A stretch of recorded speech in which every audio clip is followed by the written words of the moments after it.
Do you ever feel stuck, like you're living your life on autopilot?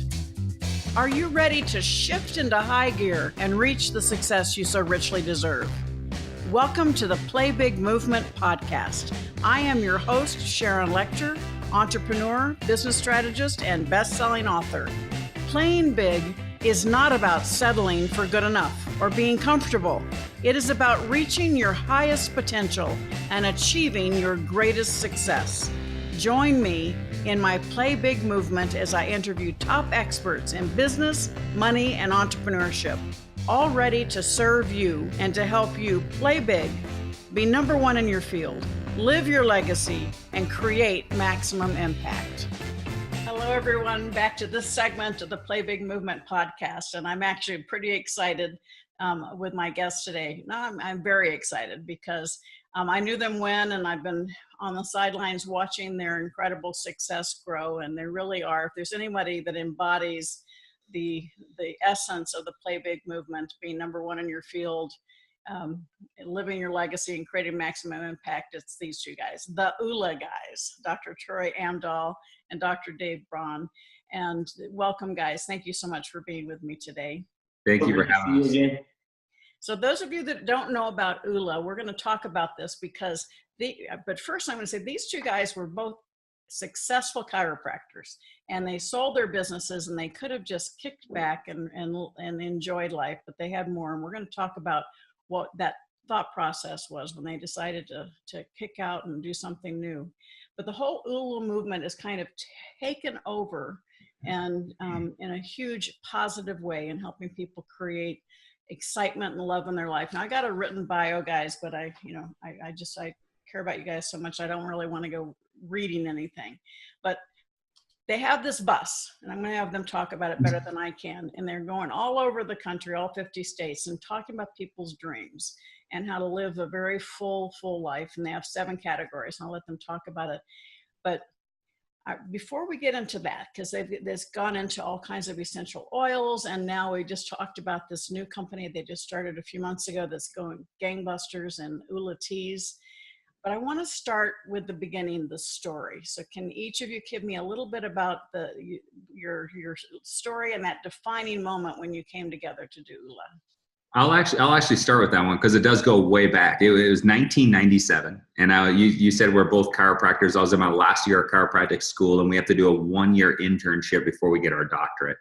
And I remember talking to the school, I think it was the school president at the time, and I was like, who should I do this internship with? Like, I want to be a successful chiropractor, take care of patients, but I want to be with someone, I want to surround myself with good people. Like, who is a guy? And they said, there's this guy 90 miles away. And I'm like, that's a long ways away. There's a guy 90 miles away, and his name is Dr. Troy, which is Dr. Troy Amdahl right now. And they said, go intern with him. And you're going to learn about business. You're going to learn about how to take care of your life, how to have fun, how to be fit. I'm like, okay, I'm going to look into this. So I drove down and I met with Dr. Troy, and I said, we kind of interviewed each other. Basically, I didn't know at the time he was hiring anybody who would work for free. So I thought, wow, I got the free internship. I thought it was like a miracle, but he was going to hire anybody that with a pulse that walked in that said, I'll just do all your junk work for free. And he hired me, and I started driving down 90 miles every day and meeting with Dr. Troy. And at the end of 1 year of my internship with him, he said, I want to take you to Vegas for your graduation. I thought, Sharon, oh my gosh, we're going to go celebrate. I'm from a small town. I've never been on an airplane before at this time. Like, I was just focused on school. I was married, having kids. And I'm like, okay, we're going to go to Vegas. We get to Vegas. We walk through the airport. We get in the taxi. First time I was ever in a taxi cab. And he goes, I'm like, okay, where are we going first? Like, I've read about Vegas. I've heard about Vegas. Where are we going first? And he goes, we're going to set goals. I'm like, what do you mean we're going to go set goals? Are we going to like celebrate my graduation? He goes, no, we're going to set goals for 3 days. I'm like, sounds like the most boring 3 days of my life, like to set goals. So I find myself sitting on the floor at the Hard Rock Hotel in Vegas, 1997, with 3x5 note cards in front of me in 7 stacks. And they were labeled fitness, finance, family, field, which is your career, faith, friends, and fun. And he said, okay, what we're going to do day 1 in Vegas is we're going to understand where we are in these 7 areas, because you can't go anywhere in life unless you know exactly where you are today in the moment. So where are you with your fitness? Where are you with your finance? Where are you with your faith, your field? Where are you in these 7 areas? I did all that. Next day we sat down, 3x5 note cards in front of me again. It's like Mr. Miyagi moments, like looking at this.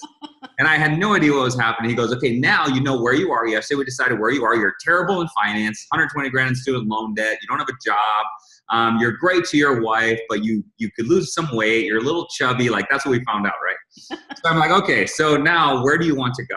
And this is the first time, Sharon, that I've ever sat there and was like, okay, where do I want my finances to be? Where do I want my career to be? What kind of dad do I want to be? What kind of husband do I want to be? What do I want to do with my faith? What am I going to do for fun? So we wrote down dreams and goals, and he talked about the difference between dreams and goals. And he said at the end of the day, now we're done with step 2. Tomorrow we're going to do step 3. Step 3, sitting in front of note cards again, same thing. And it was 7 stacks.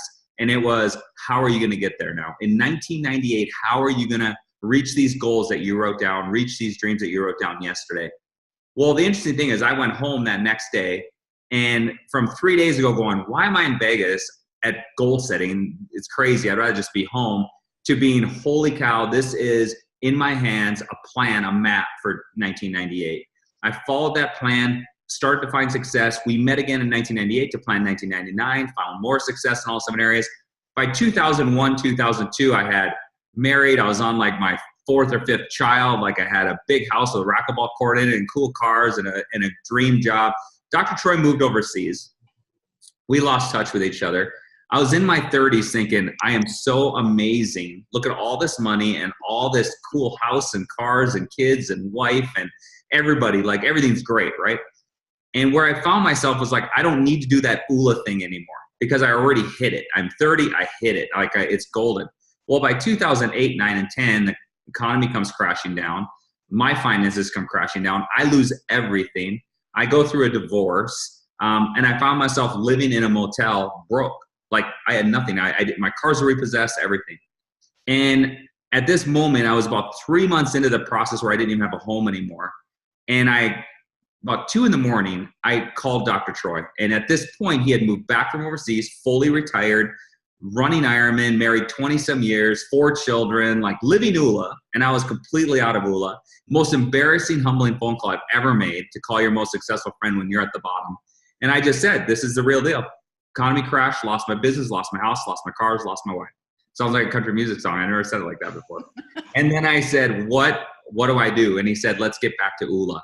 And I said at the time, I said, if this works for me, we need to somehow share this message with the world. He said, that's cool, but first get out of your mom's beat up old car, get a job, and then we'll talk about sharing with the world. And 2012, 13 came around. My life was getting much better. I had a career going again. I had a couple clinics open again. The kids were doing well. And Dr. Troy looked at me, and we're at his lake cabin. He said, so you made a promise. He said, God, if this works for me, we're going to share it with the world.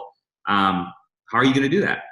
And I panicked, because I said, yes, I'm going to share this with the world. I wrote it down. It was a dream. I wrote down to be a visionary leader, educator, entertainer, facilitator of Oola around the world. That was my goal. I wrote down in 2010 from a hotel room. And 2012, 2013, it stared me in the face. Like, how am I going to do this? And then I started feeling fear, and I'm not good enough, and I don't even know how to write, and how's this all going to happen? And Dr. Troy said, hey, I'll help you out. Let's just do this together. He was fully retired at the time. He goes, I'll help you out, and we'll see where this goes. And now I'm on a podcast with you, and we're driving a bus around the country collecting dreams. Craziest thing ever. You're the Oola seeker, and Dr. Troy, you're the Oola guru. So let's hear from your point of view. How did it all get started? Well, the Oola guru is kind of like tongue in cheek, but when we wrote the first book, we told it from 2 perspectives. And I think it's important to go back, especially for your listeners. We just sat down basically and stepped outside of the chaos of life once a year and looked at our life, and not just in the traditional markers of money and business, but in the 7 key areas. Because you can have all the money you want, you can have no successful business, but if your key relationships are struggling, you're struggling with a teenage kid or your wife or your husband, or a family member, or if your health is bad, or if you're mad at God, or you're faithless, you have no sense of purpose, or you're not even having joy, even though you have an amazing business and a lot of money, that's not Oola. So this whole Oola thing is redefining what success is. It's living a life of less stress, one that's balanced, one that's directly connected to your unique purpose. And when he called me, in my mind, because you see the posts on Facebook and you see the Christmas cards, everyone's smiling, you think things are great. So I was shocked that he went from this point to this point. And I remember saying one thing that if someone listening is struggling, they need to hear this today. And that's when Dave called me in that moment, that was simply where he was. It wasn't who he was. The core principle of Oola is we're all designed by God for something great, not something average, not something mediocre, not something okay, not something you can tolerate, but for greatness. And that's inside of him. The problem was he couldn't see it because he was getting divorce papers and they were picking up and repossessing his car and they were shutting down his business and his phone was ringing with creditors and his kids were confused with this divorce. So he couldn't even see that greatness anymore. So all we're asking people to do, and I don't care if it's like in your case, Sharon, where you think you're retired, you're not even, you're just getting warmed up. This is just like the next chapter because I found that out when I retired. But it's like wherever you are in life, there's something more. And we're asking people to step outside of that and just say, I can do more. And uniquely to you, the other core part of Oola, we want to remind people that they don't have to settle for average. They're built for something better than that if they can take away the clutter of what's throwing their life out of balance. But their Oola is their Oola. You mentioned the bus, and I'm sure we'll talk about it, but we've been to 42 states. That bus is 21 layers thick in handwritten dreams. And the thing we notice as people write their dreams, although we're a lot alike, we're a lot different. The goals and the financial goal, some people want to be a multi-millionaire. Some people just want to have enough money to pay the bills. Some people want to have 8 kids. Some people want no kids. Some people want to be a stay-at-home mom. Some people want to be a working mom. We don't judge any of that. Like everyone has a unique design. Boldly be that. That's all it is like, don't be who your mom wants you to be, your high school counselor wants you to be, who society wants you to be. You have unique skills, gifts, and abilities. Tap into that and make that happen. And that's why Oola, I think, has taken off. It's not about 2 guys and I was successful and, you know, whatever. It's about, hey, you're built to be successful in a unique way. Don't try to follow my 28 steps to be successful. Just step outside of it and go, what would I want for if I could dream to be fit, what would that look like and feel like? If in personal finance, for me, what is my big dream? What about a family life? What would that look and feel like? And then actively take steps toward that every day. Well, thank you. And on top of that, one of the whole issues behind Play Big Movement was the challenge that I had to be more vulnerable, to be more open about the things that happened in my life. And so Dr. Dave, I think I want to ask you about that, because you pretty much have laid it all out as to what you went through and the pain that you went through. And I think being vulnerable like that has helped really draw so many people to your message, because they see and they relate to something. But how did that feel? Did you have a resistance about sharing the things that you went through? You know, I think if you go back into like any time prior to 1990, maybe even 2000, being vulnerable wasn't a thing. It's fake it till you make it, you know, and that's the way we were. I would have never, ever told this story. If someone said, you need to sit down and write a book about your divorce and a bankruptcy and losing your cars and going through all that, I would have never said, that sounds awesome. Let me tell that story. I would have never wanted to do that. What happened was, to me, is when you hit the bottom, and if there's a lesson in that, it's going to come right at the end of this. But when you hit the bottom, there's a point of like, I don't even care anymore. You know what I mean? I just want to get my life back, my kids back on track, get my business back on track. And if this works for me, I will share my shortcomings. I will be vulnerable and share it. I don't care. And when it came time to look at a computer and start typing this story, there were moments where it was like, is this going to make me look bad? Or is this going to make me look dumb? Or is this going to make me look like a failure or whatever? And I kept going back to that moment of like, because I lost everything, because I went through what I went through, I'm just going to do it. And what I realized is that was kind of the start of this anyway, like in the 2000s, where being vulnerable and being open and being transparent with who you are is the new way, because everybody has their things they're going through behind closed doors. But to be who you want to be and to be who you are, it's really good to just be transparent and be open. And I think the lesson in that is you don't have to hit the bottom in life to start being transparent and open with who you are. I think nowadays it's very easy to say, hey, I'm doing great in my finances and I'm doing great in having fun, but I'm going to be really honest. Our marriage looks amazing on Facebook. We're struggling, and it's okay to get help, get counseling, get whatever it is. So I feel like we live in such a great time right now, because it's okay. And it's not only okay, it's looked upon as like, let's be who we are. And we're all going to go through amazing things in life. And you never know when your life changes instantly with a phone call. And you're struggling as a human. We go through good times and bad times. And you start struggling with as a human. And it's okay to be surrounded by people that understand who you are at your core and not just who you are on Facebook and Instagram. Thank you. And I couldn't agree more. And I think it is, there's so many people today that there are still people that have the fake it till you make it. They don't want to share that the fact that they're having struggles in life, but to be so open and honest with it, I think, and maybe it is getting to the very bottom that makes that okay.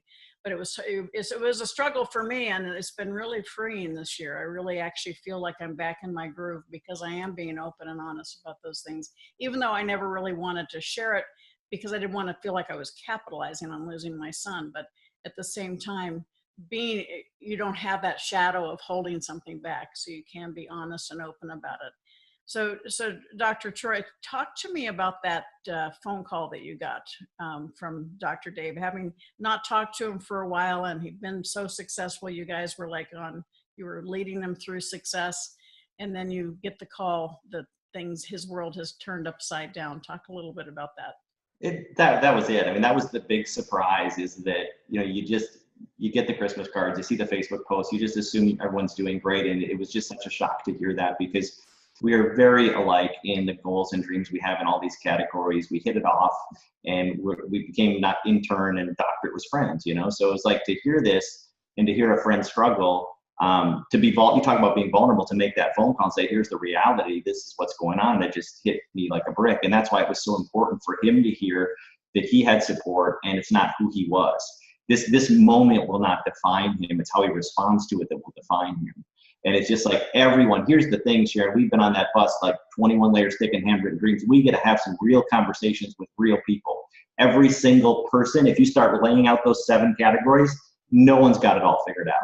They may be doing great financially, but they have, they're 80 pounds overweight and have hypertension, and they may have a great business, but their marriage is holding on by a thread. They don't even know what joy is. So we're all working on this. And that's what I explained. It's like, everyone's doing this at a different level, but let's just tap into what's broken and what needs to be fixed. And he's like, let's change the world. And that's the other thing too, is like, he goes, yeah, if this works, that'll change the world. I'm like, dude, let's just it was true. Let's get you out of your mom's car. That's not cool. Let's get you out of the motel in the bad part of town. That's not cool. Let's get you a job. And the support that you have a belief in someone again, because at that moment, I knew who he was. He was the same guy to me. Talented, inspired, great work ethic, great values. He just went through a rough spot. It's like, let's pull the lesson out of it. Is there anything we can learn from this? Pull the lesson out and push forward. The rest of it's rear view mirror, man. It's just stuff we just look back every now and then just to not do it again. But everything else is focused straight ahead. And then he just dug in and did the work. So the lesson in that, in a culture of quick fixes, people even who follow Oola see all, you look at it in 1 year chunks and go, Oola is just on fire. It's like 1 million people following it. You guys have companies and collaborations, and he hustled, man. Like, he got up early, stayed up late, put a smile on his face, put on his boots, and did the work every single day. So for me, the phone call, I knew what he was capable of. I knew this was just going to be a season. I knew he just needed someone to talk to. And I, in your earlier conversation about vulnerability, I don't outthink vulnerability on a capitalizing on something or not. I think it's just who we are. I think as a community, I think we've previously set an artificial standard of what success is that nobody can meet. So the world feels like a failure. I think if the world realizes that even the most successful people in life by societal standards struggle and push through anyway, I think that's inspiring. I think that's why, like, you sharing your story, which we had in our second book, by the way, and you opening up about that is a way that will inspire, because you do not get through life without your own challenges. Some of your own making, some just hit you sideways. You didn't even see it coming, but we all get these things, and it's how we respond to them that matters. Well, everybody watching this, I think we're going to talk a little bit more about the essence of Oola, but I think we talked a little bit before we launched the podcast about the fact that a lot of people have good ideas and they can even create their own little coaching practice and grow and be successful. but the two of you actually sought how you could take this message and leverage it in a big way.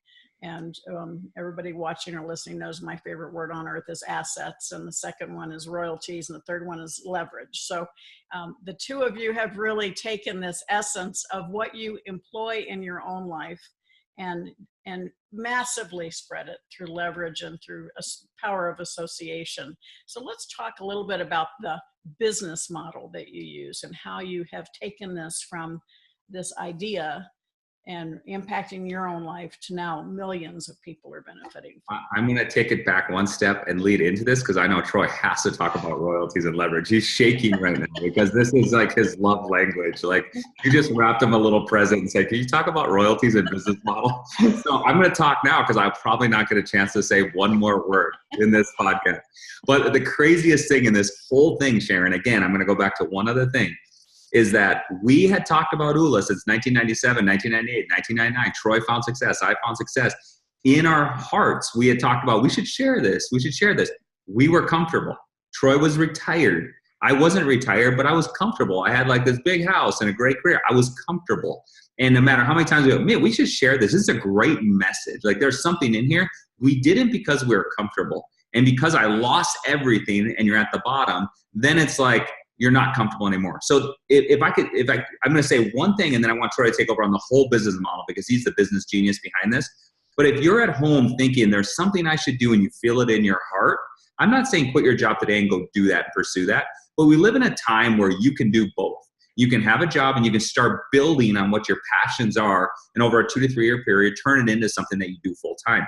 That's the business of Oola where it started. Where Oola started was, let's just start sharing this. I feel like I need to start sharing this finally because I've wanted to do it for 15 years and I made too much money to care. And now that I have nothing left, I just want to do it. If you feel like you need to do it, do it. Like do it. And how you do it is you hustle. You don't need as much sleep for 2 years. You can work your normal day job. You can tuck your kids to bed or tuck your kids in bed. And then you can start working on your second business or your second passions. That's how the start of Oola was. So if you look at the start of Oola, it was 20-hour days for a year or two. And then we started turning into more of a lifestyle brand. The biggest thing is Troy was always like, the first 10,000 books was a picture of his back of his head because he didn't want to come out of retirement. He didn't want people to know who he was. So the business model of it is it's never going to be about Troy and I. It's always going to be about Oola. That was always a thing. It's a lifestyle brand about Oola and helping people live their Oola life. Troy, take it away. And Sharon, it was great talking to you. So yeah, no, I'm still in awe of her favorite words. I would just add perpetuity royalty. I would add the word perpetuity in front of royalty. Other than that, I love them. But for me, like the business model of Oola, I think that the irony is our lifestyle we advocate is a lifestyle of balance. But to gain, this is the part in business that entrepreneurs need to understand. To gain a lifetime imbalance, you very likely will need to throw a season or two out of balance. So it's not like you take your day and divide it by 7 and spend 3 hours and 25 minutes on the treadmill, 3 hours and 25 minutes at work, and 3 hours and 25 minutes with your spouse. If you are a startup, if you have a message, if you have this, if you're an entrepreneur, you may have a season what's we define as 3 years where it can be, we think of that circus performer that spins plates. 7 plates are spinning and the goal is to keep them all spinning without crashing and hit the floor. For 3 years, in this case, you may have the business plate, the field plate spinning, but the rest of them may be wobbling. Just don't let them hit the floor. The other real big business tip that we've had the pleasure of doing, and even entrepreneurs, young entrepreneurs, I think it's a great idea, is stay principled to the core belief of why you started what you started. We have said no way more times than we said yes to collaborations because we believe in life balance. And it's not just cashing a check. We just said no last month to a guaranteed minimum of 10,000 plus a month on a product, probably a lot more than that just wasn't in line with our beliefs just because they wanted to put our name on it. And we do that stuff routinely because at the end of the day, we want a product or a collaboration that does 2 things. Number one, it's good for the people. It's healthy because that's what we advocate. It also needs to perpetuate our message. It needs to reach an audience. They need to see the word Oola that wouldn't have seen it otherwise. So then they Google the word Oola and go, that's interesting. I can be a better husband, a better wife. I can do it. They become a better human being, which is the goal, is we want to change the world with this word Oola. So the irony is I think in business, you're so in that hustle mode, you want to say yes to everything. There's power in saying no. And that's what we've done is any collaboration we've done, we've been very calculated. Even podcasts we go on.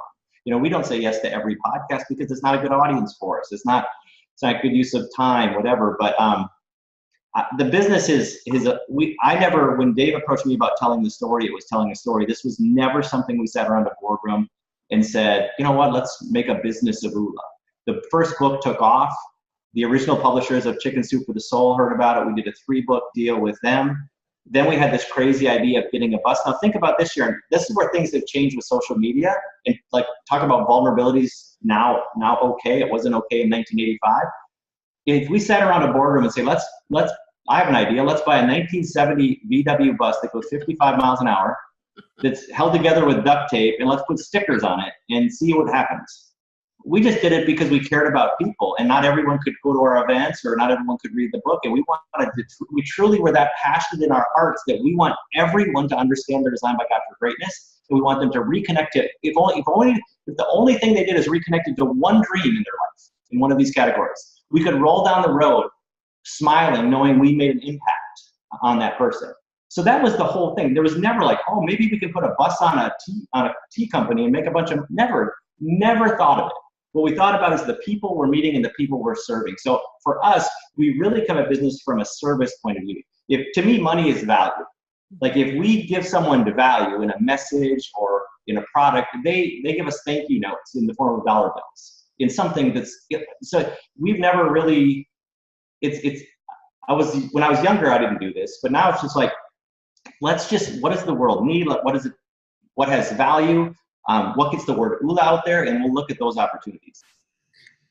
And you've done that. I mean, you've done that beautifully, and and I think we need to underline that you said you don't take every opportunity. That's very important, because in order for you to maintain quality in the brand, you need to make sure that it is aligned with your philosophy and what you want. Even though you have separate companies, we talked about this a little bit earlier, where you've got one that's with the essential oils, you've got one for your teas, and then of course your core messaging is something that the two of you maintain control over, but you control quality with everybody else.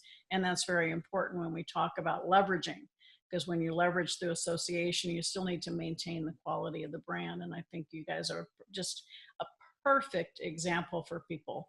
So Troy, let me play devil's advocate here, because you've been talking, it sounds like you've never had a low point in your life, because you've been the Mr. Oola Guru. So tell me a little bit about Troy that we don't know. I've had low points in every single one of these categories. I will just never write about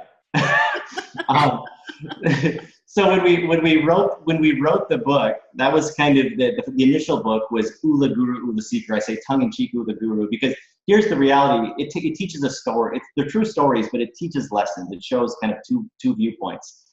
But we talked about this in the beginning. In the beginning, when we wrote the book, I could go down those 7 categories and tell stories about my struggles in each category. And Dave could go and write about his successes in the 7 categories. He would be the guru, I'd be the seeker. You could do the same.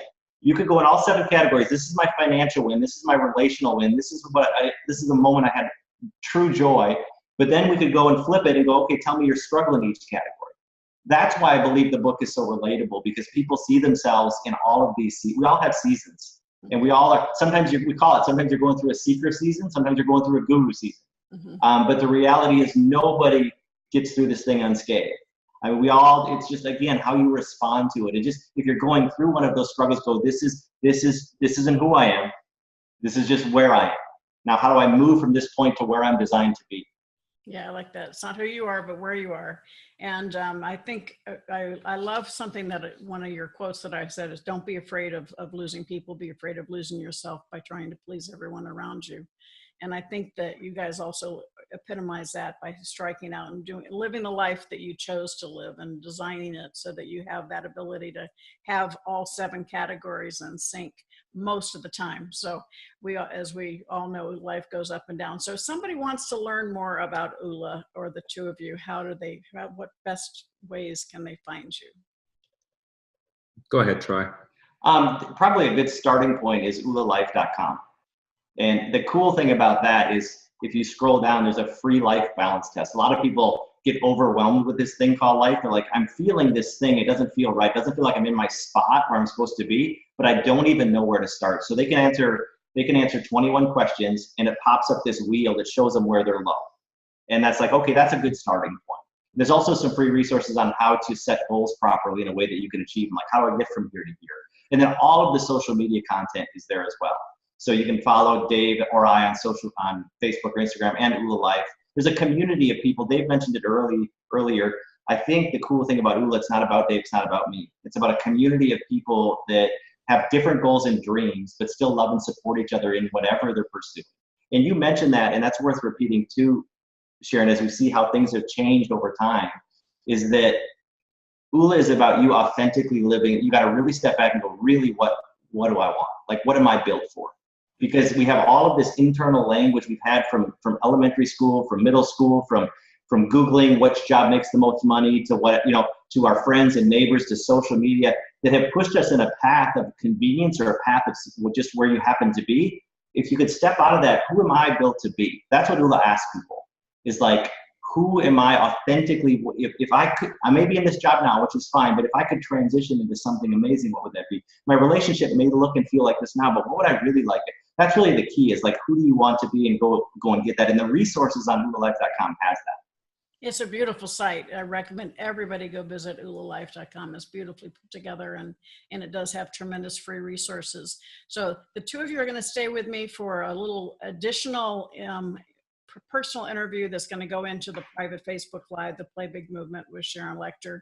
And I'm so thrilled you were with me today, and thank you so much. And everybody, I want you to I hope you've had your pad and pencil. If not, hit rewind and go back and watch this again, because these guys are real champions, and they are such incredible examples of people who are living the Play Big movement. Number one in your field. You guys created your own field, and that's what I love so much about it. You're living your legacy, and you're creating maximum impact. So thank you both for being with me.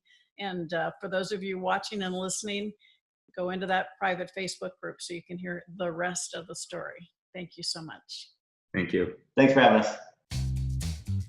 Thank you for listening to this segment of the Play Big Movement podcast. Please subscribe to iTunes and leave us a review, as well as join us in other areas of social media: Twitter, Instagram, and LinkedIn at Sharon Lechter, and for Facebook, author Sharon Lechter. Thank you so much, and have a fabulous day.